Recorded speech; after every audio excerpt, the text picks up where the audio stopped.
സ്വാഗതം ടോപ് 10ലേക്ക്.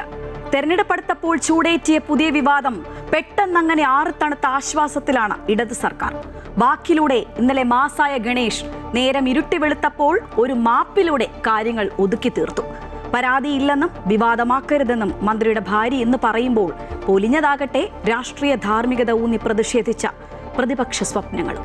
മന്ത്രിസ്ഥാനം ഇളക്കാൻ എന്നോണം എത്തിയ വിവാദത്തിൽ കൊടി പിടിച്ചവരോടായി ഒടുവിൽ ഗണേഷ് പറഞ്ഞു, രാജിവെക്കാൻ പുറകെ നടക്കേണ്ട, ചോരയാണ് വേണ്ടതെങ്കിൽ കത്തി തരാം, കത്തി തന്നാൽ മുറിച്ചു തരാം. രക്തസാക്ഷി പരിവേഷത്തിൽ എല്ലാം ഒതുക്കുമ്പോൾ ചോദ്യങ്ങൾ ബാക്കി. പരാതിയില്ലെങ്കിലും മന്ത്രിക്ക് വേണ്ടേ ധാർമ്മികത?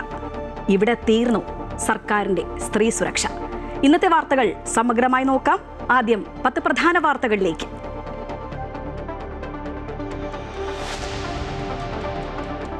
രാജ്യം പാചകവാതക പ്രതിസന്ധിയിലേക്ക്. ഹോട്ടലുകൾക്ക് LPG സിലിണ്ടർ നൽകേണ്ട എന്ന് കേന്ദ്രം. പാചകവാതക വിതരണത്തിൽ മുൻഗണന ആശുപത്രികൾക്കും വിദ്യാഭ്യാസ സ്ഥാപനങ്ങൾക്കും. സിലിണ്ടറുകളുടെ വിതരണം നിർത്തിയതോടെ ഹോട്ടൽ മേഖലയിൽ ആശങ്ക.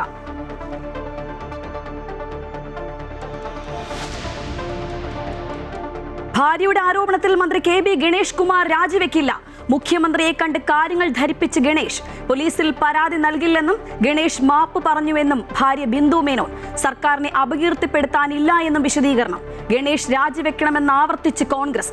മന്ത്രിക്കെതിരെ പ്രതിഷേധവുമായി പ്രതിപക്ഷ സംഘടനകൾ.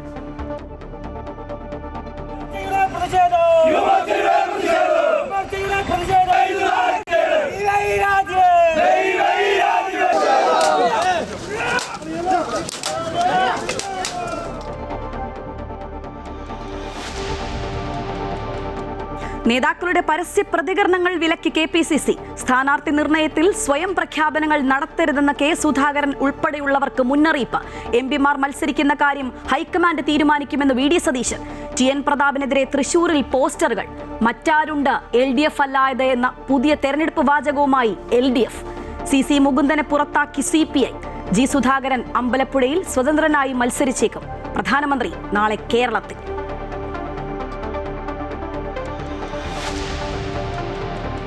സ്പാർക്ക് ഡേറ്റ ചോർച്ചയിൽ സംസ്ഥാന സർക്കാരിന് ആശ്വാസം. മുഖ്യമന്ത്രിയുടെ ഓഫീസ് തെരഞ്ഞെടുപ്പ് ലക്ഷ്യമിട്ട് സന്ദേശം അയച്ചുവെന്ന ഹർജി ഹൈക്കോടതി തള്ളി. സന്ദേശം അയച്ചതിൽ തെറ്റില്ലെന്നും നല്ല ഭരണത്തിന്റെ ഭാഗമെന്നും കോടതി നിരീക്ഷണം.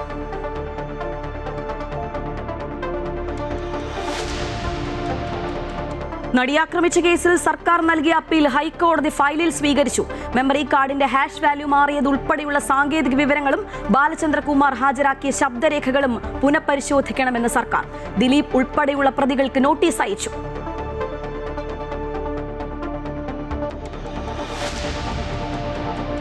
പാർലമെന്റിൽ സ്പീക്കർ ഓം ബിർളയ്ക്കെതിരെ അവിശ്വാസ പ്രമേയം അവതരിപ്പിച്ച് പ്രതിപക്ഷം. സഭാംഗങ്ങളുടെ വിശ്വാസം പിടിച്ചുപറ്റുന്നതിൽ സ്പീക്കർ പരാജയപ്പെട്ടെന്ന് പ്രമേയം.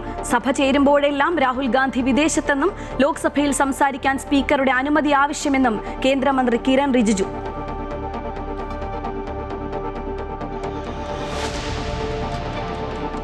ഇറാനിൽ ഇന്ന് നടത്തിയത് ഏറ്റവും തീവ്രതയേറിയ ആക്രമണമെന്ന് അമേരിക്ക.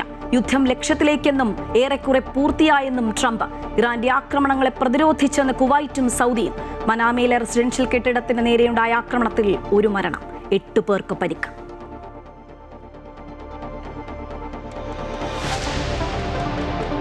T20 ലോകകപ്പ് നേടിയ ഇന്ത്യൻ ടീമിന് വമ്പൻ പാരിതോഷികം. ടീമിന് 131 കോടി രൂപ സമ്മാനം പ്രഖ്യാപിച്ചു BCCI. താരങ്ങൾക്ക് നൽകുന്നത് കഴിഞ്ഞ തവണത്തേക്കാൾ ഉയർന്ന തുക.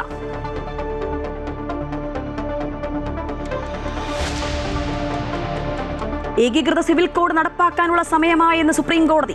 ഇക്കാര്യം നിയമനിർമ്മാണ സഭ പരിഗണിക്കട്ടെ എന്നും കോടതി. പരാമർശം മുസ്ലിം സ്ത്രീകൾക്ക് വിവേചനം ഉണ്ടാക്കുന്ന ശരീഅത്ത് നിയമത്തിലെ വ്യവസ്ഥകൾ ചോദ്യം ചെയ്തുള്ള ഹർജി പരിഗണിക്കവേ.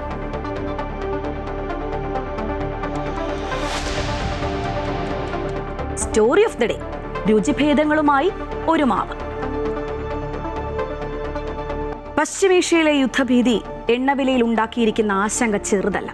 അതിനാൽ തന്നെ രാജ്യത്തെ ഇന്ധന LPG വിതരണത്തിൽ നിയന്ത്രണങ്ങൾ ഏർപ്പെടുത്തുകയാണ് കേന്ദ്ര പെട്രോളിയം മന്ത്രാലയം. ആശുപത്രികൾക്കും വിദ്യാഭ്യാസ സ്ഥാപനങ്ങൾക്കും മുൻഗണന നൽകണം എന്നാണ് നിർദ്ദേശം. ആഭ്യന്തര ഉൽപ്പാദനം വർദ്ധിപ്പിക്കാൻ എണ്ണ ശുദ്ധീകരണശാലകൾക്ക് നിർദ്ദേശവും നൽകിയിട്ടുണ്ട്. ഹോട്ടലുകൾക്ക് പാചകവാതക സിലിണ്ടറുകൾ നൽകേണ്ട എന്നാണ് നിലവിലെ തീരുമാനം. അതിനാൽ തന്നെ കൈവശമുള്ള സിലിണ്ടറുകൾ തീർന്നാൽ ഹോട്ടലുകൾ അടച്ചിടേണ്ടി വരും എന്നാണ് ഹോട്ടൽ ഉടമകൾ പറയുന്നത്. ഹോട്ടൽ ജീവനക്കാരും ഹോട്ടലുകളെ ആശ്രയിക്കുന്നവരുമെല്ലാം ആശങ്കയിലാണ്. കാറ്ററിംഗ് മേഖലയിലും പ്രതിസന്ധി രൂക്ഷമാകും. ഹോട്ടലുകൾ, റെസ്റ്റോറന്റുകൾ പോലുള്ള വ്യാപാര സ്ഥാപനങ്ങൾക്ക് വാണിജ്യ സിലിണ്ടറുകളുടെ വിതരണം നിർത്തിവെച്ചതായി all India LPG distributors federation അറിയിപ്പ് വന്നതോടെ ആശങ്കയിലാണ് ഹോട്ടൽ ജീവനക്കാർ. 2ഉം അതിലധികവും സിലിണ്ടറുകൾ ദിവസവും ഉപയോഗിക്കേണ്ടി വരുന്നവരാണ് ഏറിയ പങ്കും ഹോട്ടലുകൾ. പ്രതിസന്ധി കണക്കിലെടുത്ത് നേരത്തെ തന്നെ ഗ്യാസ് ഉപയോഗം ഹോട്ടൽ ഉടമകൾ ചുരുക്കിയിരുന്നു. ഒരു ദിവസം 2 കുറ്റി വേണം. പിന്നെ അങ്ങ് എരിഞ്ഞ് ഒരു കുറ്റിമേലൊക്കെ അങ്ങ് അഡ്ജസ്റ്റ് ചെയ്യണുണ്ട് ഇപ്പോൾ. അപ്പോൾ സാധനങ്ങൾ കുറയ്ക്കും. അപ്പോൾ പൂട്ടേണ്ടി വരും, ഞങ്ങൾ കട പൂട്ടേണ്ടി വരും, അല്ലാണ്ട് രക്ഷയില്ലല്ലോ. ഗ്യാസ് കിട്ടിയില്ലെങ്കിൽ നമുക്ക് കട തുറക്കാൻ പറ്റില്ല. ഗ്യാസ് ലഭിച്ചില്ലെങ്കിൽ ഹോട്ടലുകൾ അടച്ചിടേണ്ടി വരും. ഇത് ഹോട്ടൽ ഉടമകൾക്ക് മാത്രമല്ല ജീവനക്കാർക്കും ബുദ്ധിമുട്ടാകും. 2-3 ദിവസമായിട്ട് തന്നെ ഗ്യാസ് സിലിണ്ടർ കിട്ടാത്തതുകൊണ്ടുള്ള ബുദ്ധിമുട്ടുകളുണ്ട്. ഇനിയിപ്പോൾ 2 ദിവസം കൂടി തുറക്കാനുള്ളൊരു കപ്പാസിറ്റിയേ നമുക്കുള്ളൂ. ഇപ്പം നമ്മളുടെ പ്രയാസമല്ല, അതിനെക്കാട്ടിയും വലിയ പ്രയാസം നമ്മുടെ പണിക്കാരുടെ കാര്യം നമ്മൾ ഓർക്കുമ്പോഴാണ്. അവരുടെ കാര്യം ഒന്നും നടക്കാത്ത അവസ്ഥയിലോട്ട് പോകില്ലേ. 7-8 പണിക്കാരോളം നമുക്കുണ്ട്. അപ്പോൾ അവരുടെ കാര്യങ്ങളൊക്കെ ഇടങ്ങാറാവും. അപ്പോൾ അവർക്ക് പോലും എന്തെങ്കിലും വെച്ചുണ്ടാക്കി കഴിക്കണമെങ്കിൽ അതിന് പോലും നമുക്ക് ഇല്ലാത്തൊരു സാഹചര്യത്തിലേക്കാണ് പോകുന്നത്. കാറ്ററിംഗ് മേഖലയിലും പ്രതിസന്ധി രൂക്ഷമാണ്. നിലവിലെടുത്ത ഓർഡറുകൾ അനുസരിച്ച് ഭക്ഷണം എത്തിച്ചു നൽകാൻ കഴിയുമോ എന്ന ഭയത്തിലാണ് കാറ്ററിംഗുകാർ. ഞങ്ങളിത് ഇപ്പോൾ സദ്യയൊക്കെ വന്നിട്ട് ബുക്കിംഗ് എടുക്കണില്ല, കാരണം ഗ്യാസ് കിട്ടണില്ല. ഞായറാഴ്ച ഒരു 2500 വരെ സദ്യയുണ്ട്, ഗ്യാസില്ല. വിറകടുപ്പൊന്നും വെക്കാൻ പെട്ടെന്ന് അങ്ങനെ ചെയ്യാൻ പറ്റില്ലല്ലോ. എന്ത് ചെയ്യണം എന്ന് ഭയങ്കര ബുദ്ധിമുട്ടിൽ, നല്ല വിഷമത്തിലിരിക്കണേ ഞങ്ങൾ. സദ്യ ഏറ്റുപോയില്ലേ, ചെയ്തു കൊടുക്കണ്ടേ. അത്യാവശ്യ വിഭാഗത്തിൽപ്പെടുന്ന ഉപഭോക്താക്കൾക്ക് മാത്രം ഗ്യാസ് വിതരണം നടത്താനാണ് all India LPG distributors federation നിർദ്ദേശം. മൊത്തത്തിലുള്ള സ്ഥിതി മെച്ചപ്പെടുത്തുന്നതുവരെ തീരുമാനം തുടരുമെന്നും all India LPG distributors federation അറിയിച്ചിരുന്നു. അമൃത ന്യൂസ്, കൊച്ചി. മന്ത്രി ഗണേഷ് കുമാറിന്റെ ഭാര്യ ഉന്നയിച്ച ആരോപണത്തിൽ ഇന്നലെ വിവാദം കത്തിക്കയറിയപ്പോൾ പലരും ഉറപ്പിച്ചു മന്ത്രി KB ഗണേഷ് കുമാറിന്റെ മന്ത്രിസ്ഥാനം പരിങ്ങലിലെന്ന്. ഇടതുമുന്നണിയിലെ പലരും ഇടഞ്ഞ നിലപാട് അറിയിച്ചപ്പോൾ സർക്കാരും പ്രതിസന്ധിയിലായി. പക്ഷേ നേരം ഇരുട്ടി വെളുത്തപ്പോൾ പൊങ്ങി വന്ന വിവാദം മുങ്ങിത്താഴുകയായിരുന്നു. എന്തായാലും KB ഗണേഷ് കുമാർ രാജിവെക്കില്ല. കാരണം ഭാര്യയ്ക്ക് പരാതിയില്ല എന്ന് ഗണേഷ് കുമാർ മുഖ്യമന്ത്രിയെ ധരിപ്പിച്ചു. ഭാര്യ ബിന്ദു മേനോനും അത് ശരിവെച്ചു. അതോടെ മന്ത്രിസഭയിൽ പോലും ഈ വിഷയം ചർച്ചയായില്ല. KSRTCയുടെ പരിപാടിയിൽ പങ്കെടുക്കാനെത്തിയ മന്ത്രിയെ അഭിവാദ്യങ്ങളോടെയാണ് പ്രവർത്തകർ സ്വീകരിച്ചത്. ചിലർ തന്റെ ചോര കുടിക്കാനായി കാത്തിരിക്കുന്നുവെന്നും രാജിവെക്കാൻ ഉദ്ദേശമില്ല എന്നും പ്രസംഗത്തിനിടെ മന്ത്രി മറുപടിയും നൽകി. പക്ഷേ മന്ത്രിക്കെതിരെ പ്രതിഷേധവുമായി പ്രതിപക്ഷ സംഘടനകൾ രംഗത്തെത്തി. നിയമസഭാ തെരഞ്ഞെടുപ്പിന് തൊട്ടുമുമ്പ് ഒരു മന്ത്രിയുടെ രാജിയിൽ നിന്ന് തലനാരിഴയ്ക്ക് സർക്കാരും പാർട്ടിയും മന്ത്രിയും രക്ഷപ്പെട്ടു. മന്ത്രിസഭാ യോഗത്തിനു പോലും ഗണേഷ് കുമാർ പങ്കെടുക്കുമോ എന്ന ആകാംക്ഷ നിലനിന്നിടത്താണ് നേരം വെളുത്തതോടെ അടിയന്തര ഇടപെടലുണ്ടായത്. ഭാര്യയെ ഫോണിൽ വിളിച്ച് മാപ്പ് പറഞ്ഞു ക്ഷമിച്ചുവെന്ന് ഉറപ്പാക്കിയ ശേഷം വാളകത്തെ വീട്ടിൽ നിന്നും മന്ത്രി തിരുവനന്തപുരത്തേക്ക് പുറപ്പെട്ടു. നേരെ ക്യാബിനറ്റ് യോഗത്തിൽ മുഖ്യമന്ത്രിയെ നേരിട്ട് കണ്ട് പ്രശ്നങ്ങൾ പരിഹരിച്ചതായും കുടുംബ പ്രശ്നം മാത്രമായി കാണണമെന്നും തെളിവുകളൊന്നും പുറത്തു വരില്ല എന്നും ഗണേഷ് കുമാർ ഉറപ്പു നൽകി. പ്രശ്നങ്ങൾ ഏറെക്കുറെ പരിഹരിച്ചെന്ന് ബോധ്യപ്പെട്ടതോടെ നിർണായക തിരഞ്ഞെടുപ്പ് വേളയിൽ മന്ത്രിയെ കൈവിടേണ്ടെന്ന് മുഖ്യമന്ത്രിയും തീരുമാനിച്ചു. തുടർന്ന് വിജയ് ശ്രീലാളിതനായി മന്ത്രിസഭായോഗത്തിൽ നിന്നും പുറത്തിറങ്ങിയ ഗണേഷ് കുമാർ നേരെ KSRTCയുടെ പരിപാടിയിലെത്തി. അഭിവാദ്യങ്ങളോടെ പ്രവർത്തകർ സ്വീകരിച്ചു. പ്രതിഷേധം കണക്കിലെടുത്ത് കനത്ത സുരക്ഷയാണ് ഒരുക്കിയിരുന്നത്. മാധ്യമങ്ങളുടെ ചോദ്യങ്ങൾക്ക് വ്യക്തത വരുത്താൻ തയ്യാറായില്ല. എന്നാൽ പരിപാടിക്കിടെ മാധ്യമങ്ങളെ അടക്കം വിമർശിച്ചാണ് പ്രസംഗിച്ചത്. വിരോധിപ്പിക്കാനും വിദ്വേഷിപ്പിക്കാനും എൻ്റെ ചോര വേണമെങ്കിൽ ഒരു പിച്ചാത്തിയത ഞാൻ മുറിച്ചു തരാം, കുടിച്ചോ. അല്ലാതെ വെറുതെ നടന്ന് എൻ്റെ പുറകെ നടക്കണ്ട. ഞാൻ ഇന്നിപ്പോൾ ഇതൊന്നും തരാതെ ഞാൻ രാജിവെച്ചു പോകുന്ന ചിലർ വിചാരിച്ചേ, അത് നടന്നില്ല. അങ്ങനെയൊക്കെ ആഗ്രഹിക്കാൻ കൊള്ളാമോ? മന്ത്രിസഭയ്ക്ക് ഇനി 5 ദിവസം 6 ദിവസം കാലം ഇലക്ഷൻ പ്രഖ്യാപിച്ച മന്ത്രിക്ക് പിന്നെ ഒരു വിലയില്ല. മന്ത്രിക്ക് ഒരു വിലയില്ല ഇലക്ഷൻ പ്രഖ്യാപിച്ചു കഴിഞ്ഞു. അതുകൊണ്ട് അത്തരം സന്തോഷത്തിന് വേണ്ടി നടക്കണ്ട, അതൊരു നല്ല കാര്യമല്ല. അതുകൊണ്ടാണ് ഞാൻ ഇവിടെ ഒന്നും മിണ്ടാത്തത്. എന്നാൽ ഗണേഷ് കുമാർ വിഷയത്തിൽ മുന്നണിയിൽ അസ്വാരസ്യങ്ങളുണ്ട്. CPI കടുത്ത വിയോജിപ്പ് അറിയിച്ചുവെന്നാണ് റിപ്പോർട്ട്. അമൃത ന്യൂസ്, തിരുവനന്തപുരം. ഗണേഷിൻ്റേത് കുടുംബ പ്രശ്നമാണ്, അത് തീർന്നുവെന്ന് പറഞ്ഞ് കൈകഴുകുകയാണ് മുന്നണിയും സർക്കാരും. പക്ഷേ പ്രതിപക്ഷം വിടാതെ രംഗത്തുണ്ട്. രാജി ആവശ്യത്തിൽ ഉറച്ചു നിൽക്കുകയാണ് നേതാക്കൾ. രാഹുൽ മാങ്കൂട്ടത്തിലേത് ഉൾപ്പെടെ പെൺവിഷയം കത്തി നിൽക്കുന്ന ഘട്ടത്തിൽ സർക്കാർ ഇക്കാര്യത്തിൽ പിന്തുണ നൽകുന്നത് ശരിയല്ല എന്ന താക്കീത് വെള്ളാപ്പള്ളി നടേശനും നൽകി. ഏതായാലും ആ പ്രശ്നം പരിഹരിച്ചുവെന്ന് ഇന്ന് ഇപ്പോൾ ഞാൻ ഫേസ്ബുക്ക് നോക്കിയപ്പോൾ ഞാൻ കണ്ടു. അപ്പോൾ ആ പ്രശ്നം ക്ലോസ്ഡ് ചാപ്റ്ററാണ്. അവർക്ക് അവരുടെ കൂടെ നിൽക്കുന്നവർക്ക് എന്തുവാകാം. ഇതിനു മുമ്പും ഗണേഷ് കുമാറിനെതിരെ പരാതി വന്നിട്ടുണ്ട്. അദ്ദേഹം രാജിവെക്കണം, രാജിവെക്കുന്നില്ലെങ്കിൽ അദ്ദേഹത്തെ ഒഴിവാക്കാൻ മുഖ്യമന്ത്രി ആർജവം കാണിക്കണം. പക്ഷെ കുടുംബ പ്രശ്നത്തിൻ്റെ പേരിൽ മന്ത്രി ഗണേഷ് കുമാർ ഉമ്മൻചാണ്ടി മന്ത്രിസഭയിൽ നിന്ന് രാജിവെക്കണമെന്ന് ആവശ്യപ്പെട്ട ആളാണെന്ന് പിണറായി വിജയൻ. ഇന്ന് മുഖ്യമന്ത്രി പിണറായി വിജയൻ അത് ആവശ്യപ്പെട്ടു. ഇതാണ് ഇരട്ടത്താപ്പ് എന്ന് പറയുന്നത്. ആരോപണങ്ങളിലെ ചില വരികൾ വളരെ അപകടകരമായ ഓഫൻസിലേക്കാണ് പോകുന്നത്. മന്ത്രിയെ രാജിവെക്കാൻ ആവശ്യപ്പെടണം, അല്ലെങ്കിൽ അദ്ദേഹത്തെ മന്ത്രിസഭയിൽ നിന്ന് പുറത്താക്കണം. ഇത് വ്യക്തിപരമായൊരു കാര്യമോ കുടുംബകാര്യമായോ മാത്രം നമുക്കതിനെ കുറച്ച് കാണാൻ കഴിയില്ല. 48 മണിക്കൂർ കഴിഞ്ഞിട്ടും ഇതിലൊന്നും ഒരു നടപടി സ്വീകരിച്ചിട്ടില്ല. ഇപ്പോൾ ഞങ്ങളെല്ലാം ഒത്തുതീർപ്പായി എന്ന് പറഞ്ഞ് അവസാനിപ്പിക്കാൻ കഴിയുമോ? ഇത്രയും 2 പ്രധാനപ്പെട്ട ആരോപണങ്ങൾ ഉണ്ടായി സ്ഥിതിക്ക് ഇനി ഈ മന്ത്രിയെ ഒരു നിമിഷം പോലും ക്യാബിനറ്റിൽ വെച്ചുകൊണ്ടിരിക്കും. കുറേ കൂടെ മാന്യമായി പൊതുപ്രവർത്തനം നടത്തേണ്ടതിന് പകരം ഇത്തരം വഷളായ ഒരു മന്ത്രിസഭയിൽ ഇരുന്നുകൊണ്ട് ഇത്തരം പ്രവർത്തനം ചെയ്ത ഒരു മന്ത്രിയാണെങ്കിൽ ആരും തന്നെ മന്ത്രി എന്നല്ല, ആർക്കും ഇത് ചെയ്യാൻ പാടില്ലാത്തതല്ലേ. ഒരു ഭാര്യ പരാതി പറഞ്ഞു പിൻവലിച്ചു എന്നുള്ളത് കൊണ്ട് കാര്യമല്ല. മന്ത്രി ഗണേഷ് കുമാർ മാപ്പ് പറഞ്ഞാലും ഭാര്യ അദ്ദേഹത്തോട് ക്ഷമിച്ചാലും മന്ത്രിക്കെതിരെ ഉയർന്ന ഗാർഹിക പീഡന ആരോപണം ഇപ്പോഴും നിലനിൽക്കുകയാണ്. മന്ത്രിയുടെ സ്റ്റാഫ് കയ്യേറ്റം ചെയ്യാൻ ശ്രമിച്ചതും പോലീസ് നടപടിയെടുക്കാതെ മടങ്ങിപ്പോയതും വിവരമറിയാമായിരുന്നിട്ടും മുഖ്യമന്ത്രി നിശബ്ദത പാലിച്ചതും പൊതുസമൂഹത്തിനു മുന്നിൽ കുറ്റം തന്നെയാണ്. രാഷ്ട്രീയ വിശകലനങ്ങളുമായി അൻഫിലിറ്റ് ഡിസൂസ ചേരുകയാണ്. അൻഫിലിറ്റ്, പ്രശ്നം അങ്ങനെ ഒതുക്കി തീർത്താലും ആരോപണ വിധേയനായ മന്ത്രിയെ ഒപ്പമിരുത്തി സ്ത്രീ സുരക്ഷയെക്കുറിച്ച് സംസാരിക്കാൻ ഇടതുപക്ഷത്തിന് എന്ത് ധാർമ്മികത എന്ന ചോദ്യമല്ലേ തെരഞ്ഞെടുപ്പ് വേളയിൽ ഭരണമുന്നണി നേരിടുന്നത്?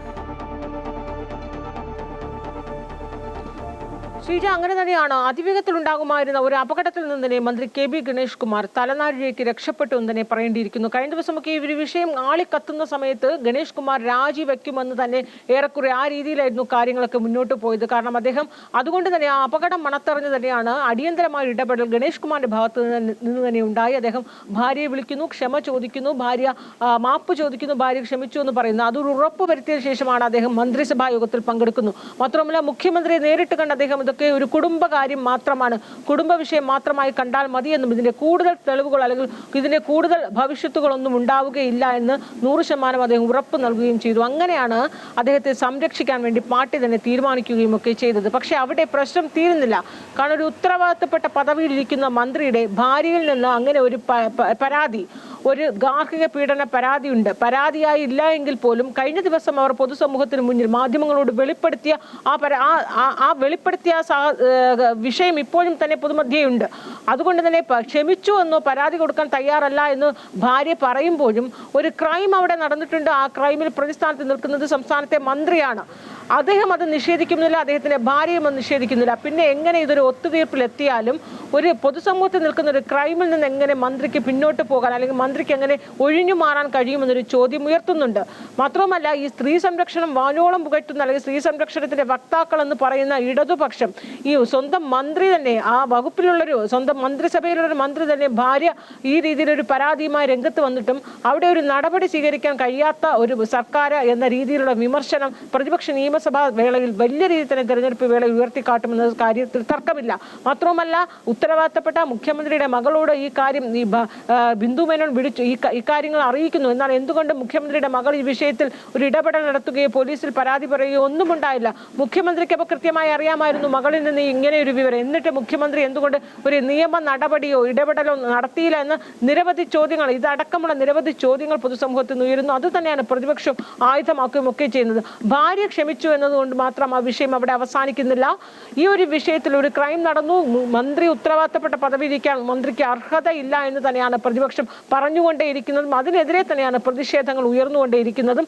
എന്നാൽ ഈ നിയമസഭാ സമയത്ത് ഈ തെരഞ്ഞെടുപ്പ് വേളയിൽ അതിനിർണായകമായ പ്രചാരണ വേളയിലൊക്കെ തന്നെയും സർക്കാരിനെതിരെ ആഞ്ഞടിക്കാൻ മറ്റൊരു പ്രധാന വിഷയമായി സ്ത്രീ സംരക്ഷണത്തെക്കുറിച്ച് സർക്കാരിന് പറയാൻ എന്ത് ധാർമ്മികതയാണ് ഉള്ളത്, ഇടതുപക്ഷത്തിന് എന്ത് ധാർമ്മികതയാണ് ഉള്ളതെന്ന് ചോദ്യം ഉയർത്തി തന്നെയാകും പ്രതിപക്ഷം ഗണേഷ് കുമാറിന്റെ വിഷയത്തിൽ ആഞ്ഞടിക്കുക എന്നതിൽ യാതൊരു സംശയവുമില്ല. ശ്രീജ, തീർച്ചയായും അൻഫിൽറ്റ്, എന്തായാലും മന്ത്രിക്ക് ധാർമ്മികത വേണ്ടേ എന്ന ചോദ്യത്തെക്കാൾ മന്ത്രിയുടെ ഭാര്യയെ സ്റ്റാഫ് കയ്യേറ്റം ചെയ്യാൻ ശ്രമിച്ചു, പോലീസ് നടപടിയെടുക്കാതെ മടങ്ങിപ്പോയി, മുഖ്യമന്ത്രി നിശബ്ദത പാലിച്ചു, ഇതൊക്കെ തന്നെ വലിയ ചോദ്യങ്ങളായി തന്നെ ഇപ്പോഴും ഉയരുകയാണ്. പ്രതിപക്ഷം അത് ഉയർത്തുക തന്നെയാണ്. വിവരങ്ങളുമായി ഒപ്പം ചേരുകയായിരുന്നു അൻഫിലിറ്റ് ഡിസൂസ.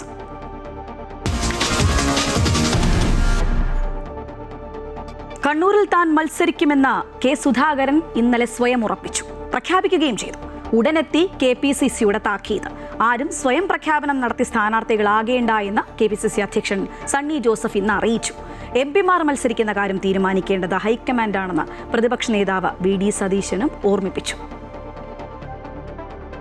നിയമസഭാ തെരഞ്ഞെടുപ്പിന്റെ സ്ഥാനാർത്ഥി നിർണയത്തിനായി KPCC അധ്യക്ഷൻ സണ്ണി ജോസഫ്, പ്രതിപക്ഷ നേതാവ് VD സതീശൻ, രമേശ് ചെന്നിത്തല തുടങ്ങി മുതിർന്ന നേതാക്കൾ ഡൽഹിയിൽ ദേശീയ നേതൃത്വവുമായി ചർച്ച നടത്തുകയാണ്. എന്നാൽ ചർച്ചകൾക്ക് മുൻപേ തന്നെ കണ്ണൂരിൽ കെ സുധാകരൻ MP സ്ഥാനാർത്ഥിത്വം സ്വയം പ്രഖ്യാപിച്ചതോടെയാണ് KPCC നേതൃത്വം നിർദ്ദേശം പുറത്തിറക്കിയത്.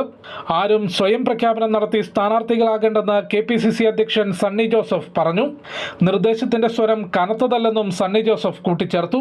സീറ്റ് വിഭജന ചർച്ച UDFന്റെ സീറ്റ് വിഭജന ചർച്ചയും സ്ഥാനാർത്ഥികളുടെയും നേതൃത്വത്തിന്റെ ഭാഗമായിട്ടാണ് എടുക്കുന്നത്. അതിന് കാത്തു നിൽക്കാൻ എല്ലാവരും ക്ഷമ കാണിക്കണം. MP-മാർ മത്സരിക്കുന്നത് തീരുമാനിക്കേണ്ടത് ഹൈക്കമാൻഡാണെന്നും ഒരാളും സ്വയം സ്ഥാനാർത്ഥിത്വം പ്രഖ്യാപിക്കേണ്ടതില്ലെന്നും VD സതീശൻ പറഞ്ഞു. സ്വയം പ്രഖ്യാപനം നടത്തുന്നവരെ നേതൃത്വം ശാസിക്കുമെന്നും താൻ മത്സരിക്കുന്ന കാര്യം പോലും തീരുമാനമായില്ല എന്നും പ്രതിപക്ഷ നേതാവ് വ്യക്തമാക്കി. സീറ്റ് വിഭജനം പാർട്ടിയുടെ താഴെ തട്ടിലല്ല നടത്തേണ്ടത്. അങ്ങനെ നേതാക്കന്മാർ അറിവോടുകൂടി അത് ചെയ്തിട്ടുണ്ടെങ്കിൽ ആ നേതാക്കന്മാർ ശാസിക്കപ്പെടും, ഒരു സംശയമില്ല. അവർ ചെയ്യാൻ പാടില്ലാത്ത ഒരാൾ സ്വയം സ്ഥാനാർത്ഥി ചമയാണ്. പേരുകൾ പ്രഖ്യാപിക്കും മുൻപ് സ്ഥാനാർത്ഥികളെ എതിർത്തുള്ള പരസ്യ പ്രസ്താവന ശരിയല്ലെന്നും കുണ്ടറ കേന്ദ്രീകരിച്ച് പ്രവർത്തിക്കാൻ കേന്ദ്ര നേതൃത്വം തനിക്ക് നിർദ്ദേശം നൽകിയെന്നും PC വിഷ്ണുനാഥ് പറഞ്ഞു. പല മണ്ഡലങ്ങളിലും ഒറ്റപ്പേരിലേക്ക് എത്താൻ സാധിക്കാത്തത് സ്ഥാനാർത്ഥി നിർണയത്തിൽ കോൺഗ്രസിന് തലവേദനയാകുന്നുണ്ട്. അമൃത ന്യൂസ്, ന്യൂഡൽഹി. എന്നാൽ KPCCയുടെ ആ താക്കീത് കെ സുധാകരൻ അത്ര ഇഷ്ടമായില്ല. സ്ഥാനാർത്ഥിത്വം നിഷേധിക്കുന്നു എന്നാരോപിച്ചും പരസ്യ പ്രസ്താവനയിലെ വിലക്കിലും കോൺഗ്രസ് സംസ്ഥാന നേതൃത്വത്തോട് പരിഭവത്തിലാണ് അദ്ദേഹം. ഇതിനിടെ KPCC ആസ്ഥാനത്തേക്ക് പ്രകടനം നടത്താനും സണ്ണി ജോസഫിന്റെ കോലം കത്തിക്കാനും ഒക്കെ സുധാകര വിഭാഗം തീരുമാനിച്ചുവെങ്കിലും പിന്നീട് പിന്മാറി. സണ്ണി ജോസഫ് കെ സുധാകരനെ ഫോണിൽ വിളിക്കുകയും തുടർന്ന് അനുയായികളെ പിന്തിരിപ്പിക്കുകയുമായിരുന്നു. എന്തായാലും കോൺഗ്രസ് സ്ഥാനാർത്ഥി നിർണയ ചർച്ചകൾ ഡൽഹിയിൽ പുരോഗമിക്കുകയാണ്. ജിഷ്ണു കൃഷ്ണൻ ചേരുകയാണ് ഡൽഹിയിൽ നിന്നും. ജിഷ്ണു, പ്രധാന നേതാക്കളൊക്കെ ഡൽഹിയിൽ തുടരുകയാണ്. ചർച്ച തകൃതിയായി തന്നെ നടക്കുന്നു. നാളെ തന്നെ സ്ഥാനാർത്ഥി പ്രഖ്യാപനത്തിനുള്ള ഒരു സാധ്യതയുണ്ടോ?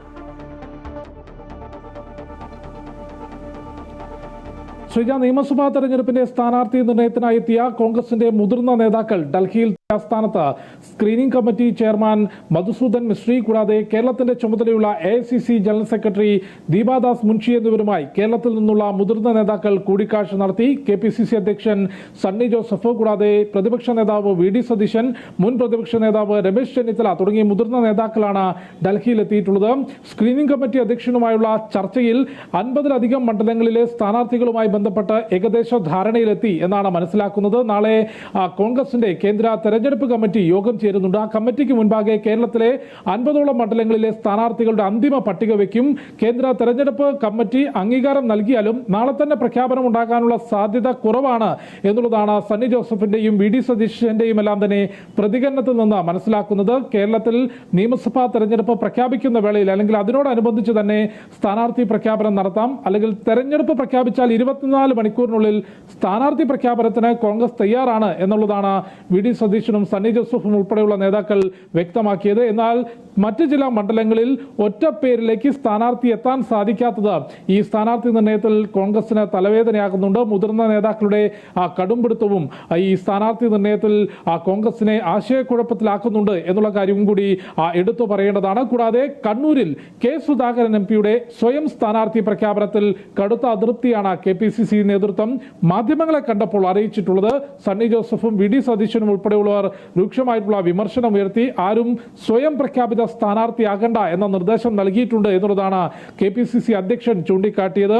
അത്തരത്തിൽ സ്വയം പ്രഖ്യാപിത സ്ഥാനാർത്ഥിയാകുന്നവരെ നേതൃത്വം ശാസിക്കുമെന്നും ആർക്കും അത്തരത്തിൽ സ്വയം പ്രഖ്യാപിക്കാനുള്ള അനുവാദമില്ലെന്നും തന്റെ സ്ഥാനാർത്ഥിത്വം പോലും താൻ മത്സരിക്കുന്ന കാര്യം പോലും ഇതുവരെ തീരുമാനമായിട്ടില്ല എന്നുള്ളതുമാണ് VD സതീശൻ മാധ്യമങ്ങളോട് പ്രതികരിച്ചത്. ഏതായാലും കെ സുധാകരൻ ഡൽഹിയിൽ ഇത്തരത്തിൽ സ്ഥാനാർത്ഥി നിർണയവുമായി ചർച്ചകൾ നടക്കുമ്പോൾ ആ ചർച്ചകൾക്ക് മുൻപേ തന്നെ പാർട്ടിക്ക് അതീതമായിക്കൊണ്ട് കണ്ണൂരിൽ സ്വയം സ്ഥാനാർത്ഥിത്വം പ്രഖ്യാപിച്ചതാണ് നേതാക്കളെ ഇത്തരത്തിൽ ചൊടിപ്പിച്ചിട്ടുള്ള അത്തരത്തിലുള്ള പ്രതികരണങ്ങളാണ് മാധ്യമങ്ങൾക്ക് മുൻപിൽ മുതിർന്ന നേതാക്കൾ നടത്തിയത്. ഏതായാലും നാളെ ഡൽഹിയിൽ AICC ആസ്ഥാനത്ത് ചേരുന്ന കോൺഗ്രസിന്റെ കേന്ദ്ര തെരഞ്ഞെടുപ്പ് കമ്മിറ്റിക്ക് മുൻപാകെ കേരളത്തിൽ നിന്നുള്ള 50ഓളം മണ്ഡലങ്ങളിലെ സ്ഥാനാർത്ഥികളുടെ അന്തിമ പട്ടിക വയ്ക്കും. അക്കാര്യം ഇന്ന് ചേർന്ന സ്ക്രീനിംഗ് കമ്മിറ്റി അധ്യക്ഷനുമായുള്ള യോഗത്തിൽ സ്ക്രീനിംഗ് കമ്മിറ്റി അധ്യക്ഷൻ മധുസൂദൻ മിശ്രയുമായാണ് ഇന്ന് കേരളത്തിൽ നിന്നുള്ള മുതിർന്ന നേതാക്കൾ ചർച്ച നടത്തിയത്. അക്കാര്യത്തിൽ ഏകദേശം 50ഓളം മണ്ഡലങ്ങളിലെ സ്ഥാനാർത്ഥികളുമായി ബന്ധപ്പെട്ട കാര്യത്തിൽ അന്തിമ തീരുമാനമായി എന്നാണ് മനസ്സിലാക്കുന്നത്.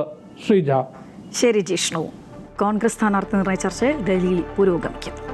സ്ഥാനാർത്ഥി പ്രഖ്യാപനത്തിനായി ഡൽഹിയിൽ ചർച്ചകൾ അങ്ങനെ പൊടിപിടിക്കുമ്പോൾ സ്ഥാനാർത്ഥി നിർണയത്തെ ചൊല്ലി കോൺഗ്രസിൽ കലഹവും ഒരറ്റത്ത് അങ്ങനെ തുടങ്ങുകയാണ്. തിരുവനന്തപുരം സെൻട്രൽ സീറ്റ് CMPക്ക് നൽകുന്നതിനെതിരെ ചുമരെഴുതി പ്രതിഷേധിക്കുകയാണ് കോൺഗ്രസ് പ്രാദേശിക നേതൃത്വം. തിരുവനന്തപുരം സീറ്റ് കോൺഗ്രസിന് തന്നെ വേണമെന്നും ആരെ സ്ഥാനാർത്ഥിയാക്കിയാലും കൈപ്പത്തി ചിഹ്നത്തിലെ മത്സരിക്കാവൂ എന്നുമാണ് ചുമരെഴുത്ത്. പ്രാദേശിക കോൺഗ്രസ് നേതാക്കളുടെ പ്രതിഷേധം തുടരുമ്പോഴും CP ജോണിനെ സ്ഥാനാർത്ഥിയാക്കാനാണ് കോൺഗ്രസ് സംസ്ഥാന നേതൃത്വത്തിന്റെ തീരുമാനം.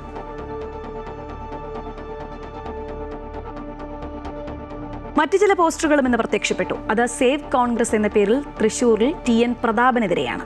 K കരുണാകരന്റെ കുടുംബത്തെ ചതിച്ച യൂദാസാണ് പ്രതാപനെന്നും മാപ്പില്ലെന്നും പോസ്റ്ററുകളിലുണ്ട്. ലീഡറുടെ കുടുംബത്തോട് എന്തിനാണ് ഇത്ര പക?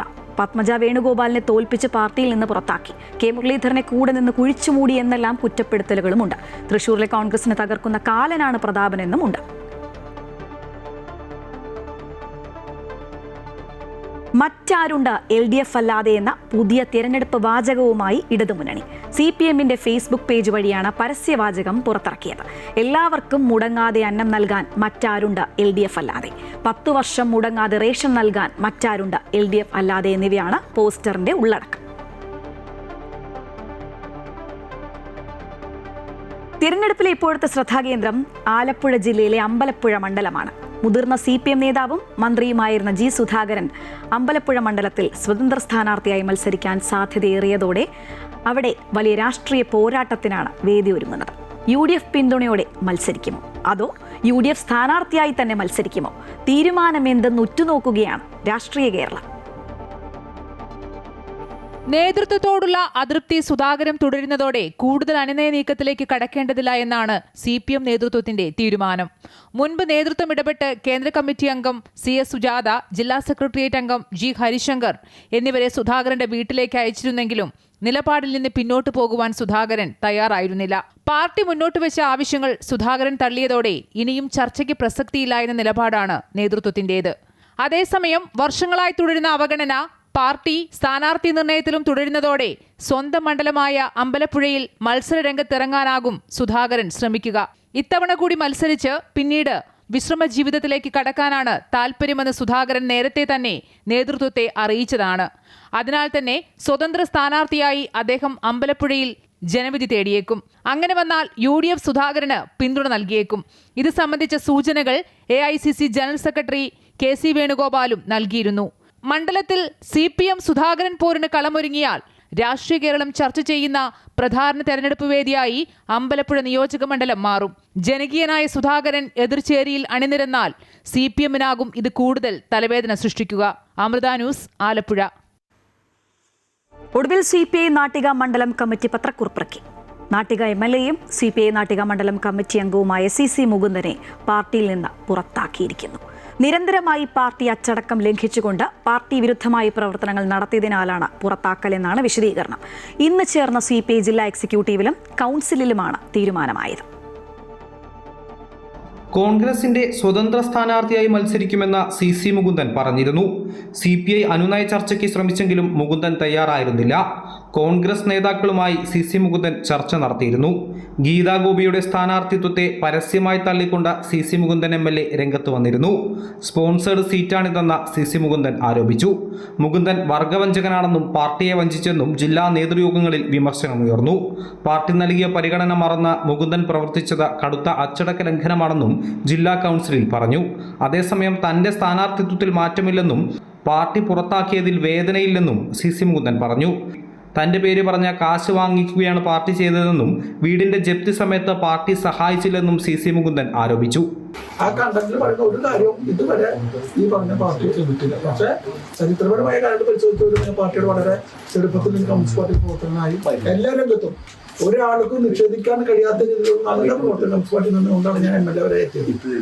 നാട്ടിക മണ്ഡലം കമ്മിറ്റിയോട് നടപടിയെടുത്ത് മുന്നോട്ടു പോകാനാണ് CPM നിർദ്ദേശം. സംസ്ഥാന നേതൃത്വം തീരുമാനിച്ച 5 മണ്ഡലങ്ങളിലെ സ്ഥാനാർത്ഥികളെയും ജില്ലാ കൗൺസിലിൽ അംഗീകരിച്ചു. അമൃത ന്യൂസ്, തൃശൂർ. NDAയുടെ തെരഞ്ഞെടുപ്പ് ഒരുക്കങ്ങൾക്കായി പ്രധാനമന്ത്രി നരേന്ദ്രമോദി തന്നെ നേരിട്ടെത്തുകയാണ്. നാളെ കൊച്ചിയിലെത്തുന്ന പ്രധാനമന്ത്രി NDAയുടെ നിയമസഭാ തെരഞ്ഞെടുപ്പ് കൺവെൻഷനിലടക്കം വിവിധ പരിപാടികളിൽ പങ്കെടുക്കും. 10,000-ലധികം പേർ പങ്കെടുക്കുന്ന റോഡ് ഷോയുമുണ്ട്. കൊച്ചിയിൽ കനത്ത സുരക്ഷാ ക്രമീകരണങ്ങളാണ് ഒരുക്കിയിട്ടുള്ളത്. കേരളത്തിൽ BJPയുടെ നിയമസഭാ തെരഞ്ഞെടുപ്പ് പ്രചരണങ്ങൾക്ക് തുടക്കം കുറിക്കാൻ പ്രധാനമന്ത്രി നരേന്ദ്രമോദി നാളെ കൊച്ചിയിലെത്തും. രാവിലെ 11:30 നെടുമ്പാശ്ശേരി അന്താരാഷ്ട്ര വിമാനത്താവളത്തിലെത്തുന്ന പ്രധാനമന്ത്രി അവിടെ നിന്നും ഹെലികോപ്റ്ററിൽ നാവികസേന ഹെലിപ്പാഡിലേക്കെത്തും. മറൈൻ ഡ്രൈവിൽ നടക്കുന്ന അഖില കേരള ധീവര സഭയുടെ സുവർണ ജൂബിലി സമ്മേളനമാണ് ആദ്യ പരിപാടി. തുടർന്ന് കലൂർ സ്റ്റേഡിയത്തിൽ നടക്കുന്ന കേന്ദ്ര സർക്കാരിന്റെ ഔദ്യോഗിക പരിപാടിയിൽ പങ്കെടുക്കും. റോഡ് ഷോ ആയിട്ടായിരിക്കും പ്രധാനമന്ത്രി സ്റ്റേഡിയത്തിലേക്ക് എത്തുക. 10,000-ഓളം പ്രവർത്തകർ റോഡ് ഷോയുടെ ഭാഗമാകും. 1,00,000-ലധികം ആളുകൾ പങ്കെടുക്കുന്ന NDA തെരഞ്ഞെടുപ്പ് കൺവെൻഷൻ പ്രധാനമന്ത്രി ഉദ്ഘാടനം ചെയ്യും. കേരളത്തിനായി വിവിധ പദ്ധതികൾ പ്രഖ്യാപിക്കുമെന്നാണ് പ്രതീക്ഷിക്കുന്നത്. BDJSനൊപ്പം 2020 കൂടി NDA മുന്നണിയുടെ ഭാഗമായതോടെ മധ്യ കേരളത്തിൽ വലിയ മുന്നേറ്റം നടത്താൻ സാധിക്കുമെന്നാണ് കണക്കുകൂട്ടൽ. എറണാകുളം ജില്ലയിൽ കുന്നത്തുനാട്, തൃപ്പൂണിത്തുറ അടക്കമുള്ള മണ്ഡലങ്ങളിൽ വിജയപ്രതീക്ഷയാണുള്ളത്. പ്രധാനമന്ത്രിയുടെ സന്ദർശനത്തിനോടനുബന്ധിച്ച് കനത്ത സുരക്ഷയാണ് കൊച്ചി നഗരത്തിൽ ആകെ ഏർപ്പെടുത്തിയിരിക്കുന്നത്. 6 SP-മാർ, 26 DYSP-മാർ, 2,000-ലധികം പോലീസ് ഉദ്യോഗസ്ഥർ എന്നിവർക്ക് പുറമെ SPGയും സുരക്ഷയ്ക്കായി ഡ്യൂട്ടിയിലുണ്ട്. നഗരത്തിൽ ഗതാഗത നിയന്ത്രണവും ഉണ്ടായിരിക്കും. അമൃത ന്യൂസ്, കൊച്ചി.